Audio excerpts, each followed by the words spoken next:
on a traité d'imposteurs, des marionnettes, de rebelles illettrés jouant à la politique. Lorsqu'Ibrahim Traoré, âgé de 34 ans, atterrit à Addis Abeba, des murmures parcoururent l'air. Des diplomates occidentaux avaient déjà mis en garde l'Éthiopie. Ne vous alignez pas avec l'instabilité, avait-il dit. Des affiches le représentant comme une menace pour la démocratie circulaient déjà, ridiculisant son initiative de la nouvelle monnaie africaine. Mais ce que personne n'avait vu, c'était l'enveloppe scellée qu'il tenait en main. À l'intérieur, il n'y avait pas une menace, mais un plan. Une révolution silencieuse. Et lorsque le Premier ministre Kidan Tesfaye lut ces mots, tout changea. Il ne s'agissait plus de peur. Il s'agissait d'unité, d'autonomie, et d'un continent prêt à s'élever. Si vous croyez en un avenir où l'Afrique se tient droite, affranchie, unie et autonome, alors c'est le moment d'agir. Ne vous contentez pas de regarder l'histoire se dérouler, faites en partie. Aimez cette vidéo pour soutenir des dirigeants comme Ibrahim Traoré, qui osent défier le système.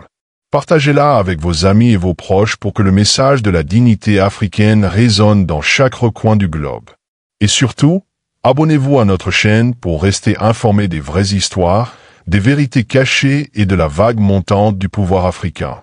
Ce n'est pas seulement du contenu. C'est un mouvement. Rejoignez-nous. Les titres des journaux étaient impitoyables. Traoré l'imposteur. Le soldat enfant du Burkina Faso joue au président. À Addis Abeba, les analystes politiques ont raillé son arrivée, la traitant de plaisanterie, un militaire instable de plus en quête de reconnaissance. Les ambassades occidentales ont diffusé des notes internes pressant les autorités éthiopiennes de ne pas s'impliquer. Il est imprévisible. Un boulet. Ne le laissez pas entacher nos partenariats régionaux, pouvait-on lire dans un document ayant fuité. Des affiches représentant Ibrahim Traoré en va-t-en-guerre circulaient sur les campus universitaires, le décrivant comme une menace pour la démocratie et un danger pour la diplomatie africaine. Même à l'aéroport, son équipe de sécurité fut limitée, son arrivée retardée par des complications procédurales qui sentaient le sabotage passif-agressif. Mais ce que personne n'avait anticipé, c'était la détermination sereine dans le regard de Traoré. À seulement 34 ans, il avait l'attitude de quelqu'un ayant déjà enterré la trahison, le mépris et la peur. Il entra dans la capitale éthiopienne non pas avec arrogance, mais avec une chemise de cuir sous le bras, marquée simplement de 3 lettres. NAM, à l'intérieur se trouvait une vision si radicale, si menaçante pour l'ordre établi, qu'elle devait rester secrète. La nouvelle monnaie africaine. Un système financier panafricain décentralisé, à l'abri des manipulations occidentales, alimenté par les ressources africaines et codé par des mains africaines.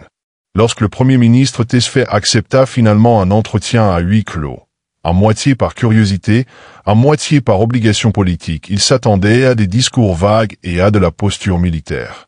Ce qu'il reçut à la place fut un document de 3 pages détaillant comment l'Afrique pourrait reprendre le contrôle de ses monnaies, de son crédit et de son avenir sans tirer une seule balle. Ce qui avait commencé comme une insulte et une tentative d'isolement était en train de basculer.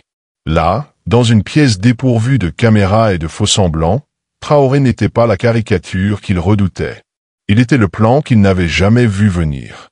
Le Premier ministre Kidan Tesfaye resta silencieux, le document ouvert devant lui, ses doigts posés sur une phrase qui revenait comme un battement de cœur.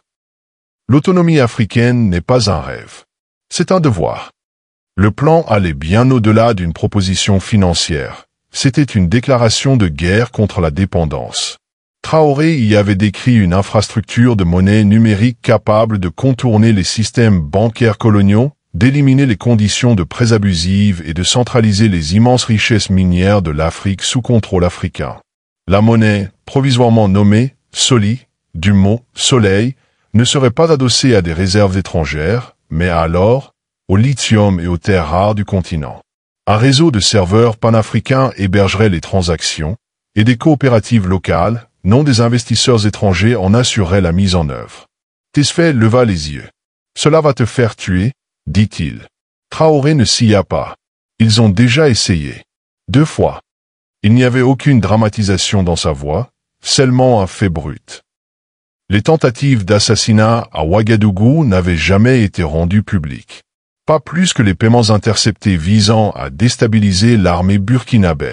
Traoré avait traversé le feu pour arriver dans cette pièce, et ses cicatrices, bien qu'invisibles, étaient bien réelles. Il n'était pas venu supplier. Il était venu inviter. Ce qu'il proposait n'était pas uniquement économique, c'était spirituel. Une nouvelle conscience pour un continent à qui l'on avait appris à survivre, mais jamais à rêver. Tesfaye Esadassa, l'esprit in ebullition. L'Éthiopie avait longtemps lutté contre les pièges de la dette. Des projets nés de l'optimisme s'étaient vus étranglés par des taux d'intérêt écrasants et des conseillers techniques étrangers répondant davantage à Washington qu'à Addis Abeba. L'idée de Soli était dangereuse, mais elle était aussi libératrice. Pendant des décennies, les dirigeants africains avaient parlé d'unité, mais toujours dans le cadre figé de la diplomatie. Ceci était différent. C'était une unité par l'infrastructure, par la souveraineté, par le code. Le lendemain matin, sous une confidentialité absolue, Tesfaye convoqua 3 membres de son cabinet en qui il avait une confiance totale. Un économiste, un expert en cybersécurité et un ancien révolutionnaire. Ils étudièrent les documents avec une admiration croissante. Ce n'était pas un délire utopique. C'était mathématiquement solide, technologiquement réalisable et surtout moralement intransigeant. Ce soir-là, Traoré et Tesfaye se retrouvèrent. Plus de suspicion, plus d'hésitation. Une seule question subsistait. À quel moment pouvons-nous commencer? La réponse ne fut pas donnée avec des mots, mais par des actes. Au cours des 48 heures suivantes, une cellule numérique conjointe fut mise en place. Des lignes de communication sécurisées furent établies entre Ouagadougou, Addis Abeba et Bamako. Des ingénieurs et des codeurs venus de tout le continent furent discrètement recrutés. Le projet ne serait pas annoncé publiquement, pas encore. Le système serait construit dans le silence, protégé des fuites médiatiques, à l'abri du sabotage. Pour l'instant, le monde continuerait à se moquer de Traoré. Qu'il le fasse, car sous leur rire, l'Afrique bâtissait une arme qu'ils ne pourraient jamais comprendre. Une monnaie née non pas de l'autorisation, mais de la conviction. Les représailles internationales furent immédiates. Les médias occidentaux accusèrent Ibrahim Traoré de chercher à déstabiliser l'équilibre économique africain. Les revues financières tournèrent en dérision le concept de nouvelle monnaie africaine, le qualifiant de fantasme populiste né d'un délire militaire. Des think tanks publièrent des rapports alarmistes sur les risques d'isolement économique, tandis que des ambassades étrangères faisaient discrètement pression sur l'Éthiopie pour qu'elle rompe ses liens avec le gouvernement burkinabé. Des courriels internes divulgués, émanant de conseillers européens, décrivaient l'initiative Soli comme une rébellion crypto non régulée et recommandaient des sanctions économiques si elle avançait. Traoré fut à nouveau qualifié de menace non pas pour ses armes, mais pour ses idées. Mais tandis que le monde lançait ses insultes, quelque chose de remarquable prenait forme en silence. Sur les campus universitaires de Dakar, Nairobi et Lusaka, des étudiants commencèrent à organiser des cours clandestins sur la souveraineté financière. Des stations de radio communautaires diffusèrent des explications simplifiées du système Soli, le présentant comme le premier instrument financier véritablement africain depuis la fin du colonialisme. Les syndicats agricoles, longtemps marginalisés par les circuits commerciaux mondiaux, commencèrent à se réunir dans des forums régionaux pour étudier comment la production locale pourrait s'insérer dans les chaînes d'approvisionnement soutenues par Soli. Dans le silence, une vague se levait, non pas de rébellion, mais de prise de conscience. En Éthiopie, le gouvernement de Tesfaye dut faire face à son propre moment de vérité. Les bailleurs de fonds occidentaux commencèrent à menacer de geler des projets de développement clés. Le Premier ministre fut convoqué à un sommet d'urgence à Bruxelles, où il se retrouva acculé par des dirigeants européens exigeant des explications. Mais, pour la première fois, Tesfaye ne céda pas. Il livra un message bref mais ferme. Aucune monnaie qui ignore la dignité de notre peuple ne mérite notre loyauté. Sur ces mots, il quitta la salle, laissant l'Assemblée dans un silence abasourdi. La riposte ne tarda pas. Les grands réseaux médiatiques occidentaux accusèrent l'Éthiopie de basculer vers l'autoritarisme. Une fausse fuite affirma que le système Soli était lié au financement du terrorisme, un mensonge manifeste destiné à semer la peur. Mais Tesfaye et Traoré restèrent inébranlables. Ils savaient que la liberté, une fois revendiquée, devait être protégée, quoi qu'il en coûte. À huis clos, le développement technique de Soli s'accéléra. Des programmeurs venus du Sénégal et du Rwanda furent acheminés sous couvert de visas universitaires. Les ministres de l'énergie coordonnèrent des plans pour garantir que chaque transaction Soli soit alimentée par des réseaux solaires, renforçant ainsi le symbole du nom. Des juristes rédigèrent de nouveaux accords commerciaux permettant à Soli de coexister avec les monnaies nationales, en attendant une adoption totale. Traoré imposa une règle intransigeante. Aucune banque étrangère impliquée, quels que soient leurs arguments ou leurs promesses. Ce projet ne concernait pas une répétition des anciens systèmes sous de nouveaux logos, mais bien l'autonomie africaine. Et pendant que le monde restait absorbé par des scandales et des conférences de presse, quelque chose d'extraordinaire se produisait, discrètement, dans une salle de serveur à Bamako. La toute première transaction transfrontalière test utilisant Soli fut réalisée. Sans intermédiaire. Sans conversion in dollars. Sans autorisation. Juste l'Afrique, déplaçant son argent sur son propre sol, selon ses propres termes. Une révolution silencieuse venait de commencer. La pression diplomatique s'intensifia. Les ambassadeurs du Burkina Faso reçurent des rappels soudains, leurs visas furent retardés ou refusés dans des pays qui se disaient autrefois partenaires du développement. Dans les forums internationaux, Ibrahim Traoré fut accusé de saper la stabilité régionale. Un haut responsable d'une nation européenne avertit publiquement de conséquences graves. Si Traoré continuait de faire avancer l'agenda de la nouvelle monnaie africaine, certains présidents africains, influencés par des puissances étrangères, commencèrent à prendre leur distance, redoutant des représailles économiques ou des sanctions personnelles. Le message était clair. Traoré était dangereux, imprudent, inapte à redessiner l'économie d'un continent. Mais ce que ses détracteurs ne comprenaient pas, ou faisaient semblant d'ignorer, c'est qu'il n'était plus seul. Silencieusement, une coalition prenait forme sous la surface. Des ministres du Mali, de la Guinée et du Tchad commencèrent à envoyer des messages cryptés exprimant leur soutien. Des leaders de jeunesse en Afrique du Sud et au Kenya lancèrent la campagne One Wallet, un mouvement populaire destiné à éduquer le public sur la souveraineté financière et la vision derrière Soli. Partout sur le continent, ceux à qui l'on avait répété qu'ils étaient trop pauvres pour gouverner disaient désormais d'une seule voix « Nous ne sommes pas pauvres, on nous a volés ». À Ouagadougou, le gouvernement de Traoré se tourna vers le peuple. Des assemblées citoyennes furent organisées sur les marchés, sous les manguiers et à la radio communautaire. Les anciens du village furent invités à partager leurs réflexions non seulement sur les questions financières, mais aussi sur la signification de l'autonomie dans la tradition africaine. Nous échangions du sel contre du mil, du tissu contre des plantes médicinales, bien avant que quiconque ne vienne nous dire combien nous valions, déclara un ancien. Cet esprit d'économie réciproque fondé sur la confiance et la dignité devint l'épine dorsale culturelle du mouvement Soli. Ce n'était pas simplement une monnaie numérique. C'était une mémoire retrouvée. Pendant ce temps, Tesfaye continuait de résister aux pressions extérieures. Il annula 2 réunions de haut niveau avec des responsables du FMI et redirigea ses fonds vers un projet pilote, une coopérative agricole alimentée par Soli, couvrant 4 provinces éthiopiennes.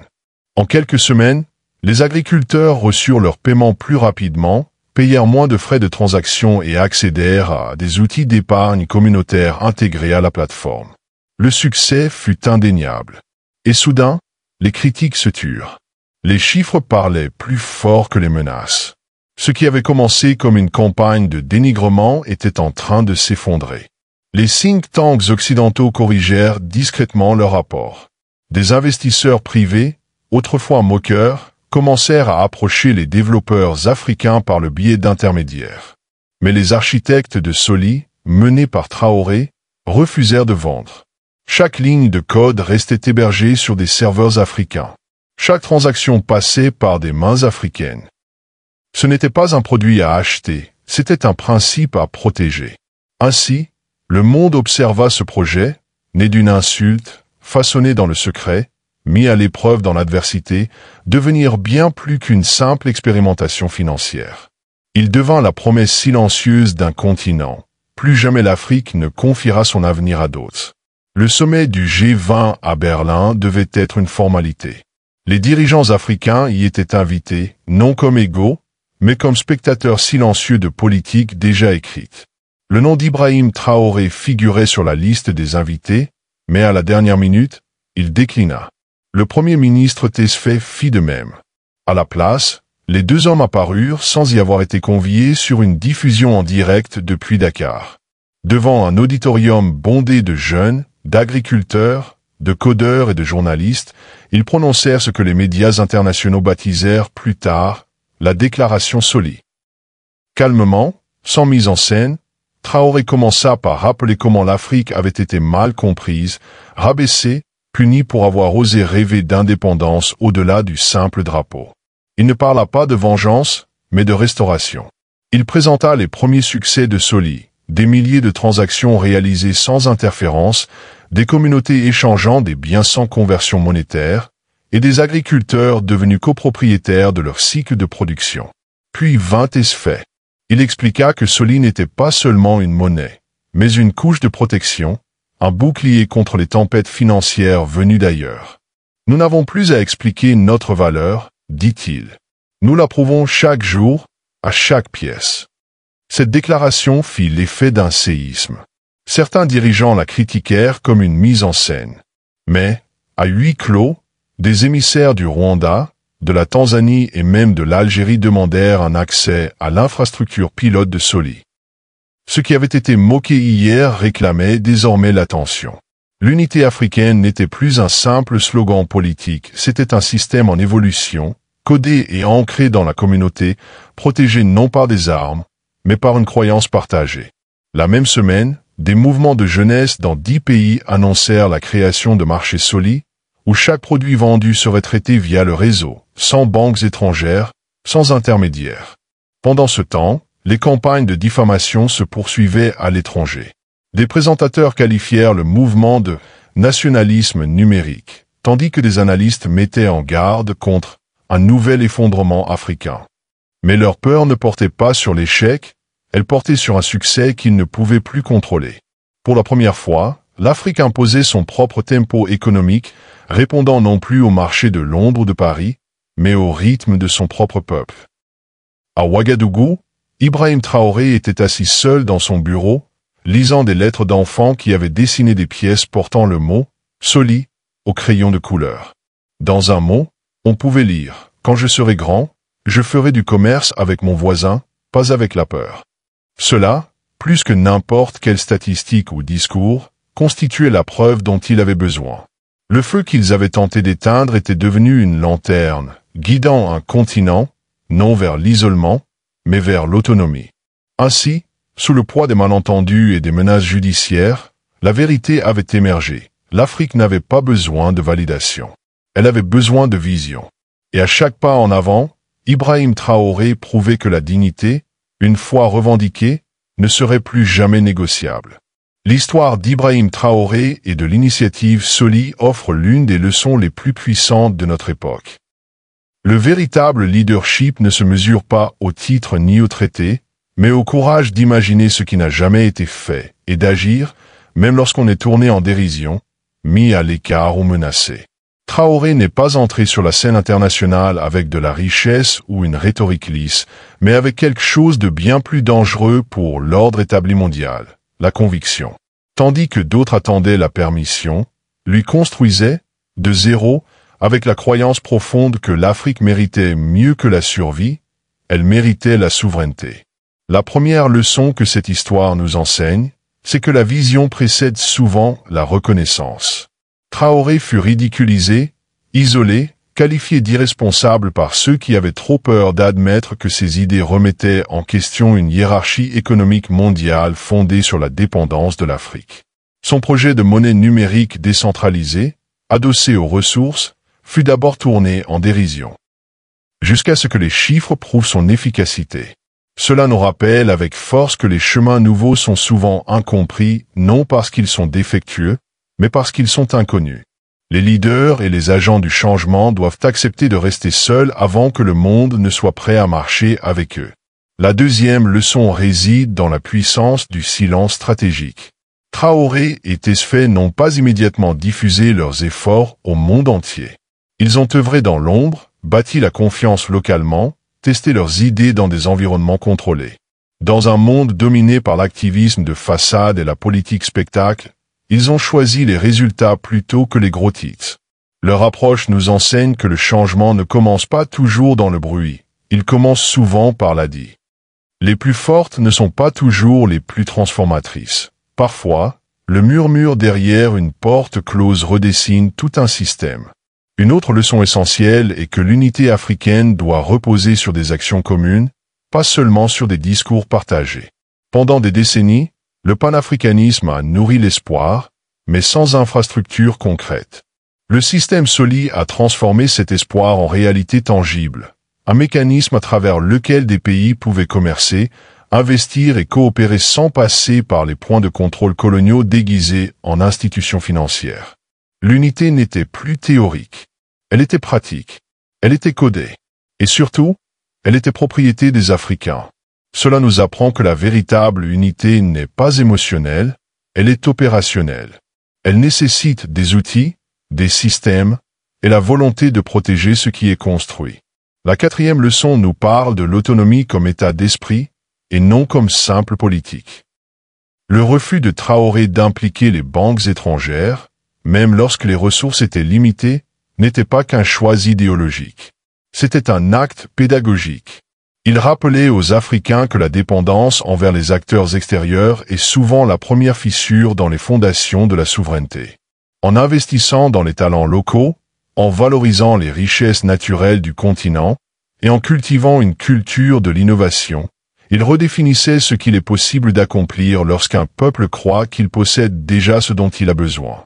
La leçon est claire, la libération de l'Afrique ne sera pas livrée, elle devra être construite, brique par brique, octet par octet, par ses propres mains. Peut-être que la leçon la plus puissante de toutes est celle-ci, les récits peuvent être repris en main. Traoré fut qualifié de menace, de dictateur, de force de déstabilisation. Mais au lieu de répondre par la colère ou des démentis, il répondit par les résultats. Il laissa le mouvement parler de lui-même, des communautés autonomisées, des transactions validées, des jeunes inspirés. En agissant ainsi, il réécrivit le scénario que l'on avait voulu lui imposer. L'histoire d'un soldat imprudent devint celle d'un bâtisseur révolutionnaire. Et cela nous enseigne que l'identité n'est pas figée, elle peut être transformée par l'action, par l'intégrité et par la vérité. De plus, le parcours de Soli nous rappelle que le changement doit être à la fois structurel et culturel. Traoré n'a pas seulement introduit un nouveau système financier, il l'a ancré dans les valeurs, les traditions et les langues africaines. Il a inclus les anciens dans le dialogue. Il a honoré la mémoire locale. Voici une leçon essentielle, les systèmes seuls ne peuvent guérir un continent brisé.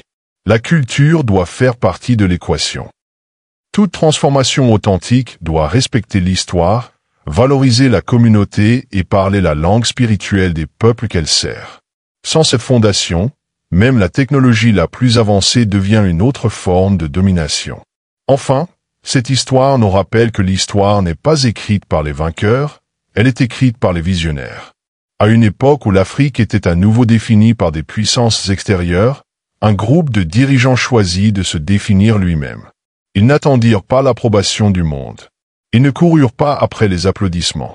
Ils plantèrent des graines dans le sol du rejet et les virent fleurir en un jardin de sens.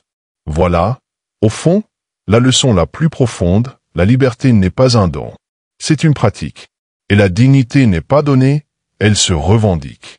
Sur les traces de Traoré et du pacte silencieux, une nouvelle génération émerge. Une génération qui voit à travers les fausses promesses, qui comprend le poids de l'histoire et qui refuse de quémander une place à une table construite pour les exclure. Ils construisent leur propre table, leur propre monnaie, leur propre avenir, et ils ne demandent plus la permission. La réaction des spectateurs à travers le continent et la diaspora fut immédiate et puissante. Beaucoup exprimèrent une profonde admiration pour le courage et la vision d'Ibrahim Traoré. Un spectateur d'Accra écrivit « Pour la première fois de ma vie, J'ai l'impression que l'Afrique n'attend plus d'être sauvée. Nous sommes en train de nous sauver nous-mêmes. Traoré parle la langue de la dignité, pas de la dépendance. Ce sentiment fut repris par des dizaines d'autres, qui voyaient dans ses actions une forme de leadership fondée non sur la peur, mais sur le sens.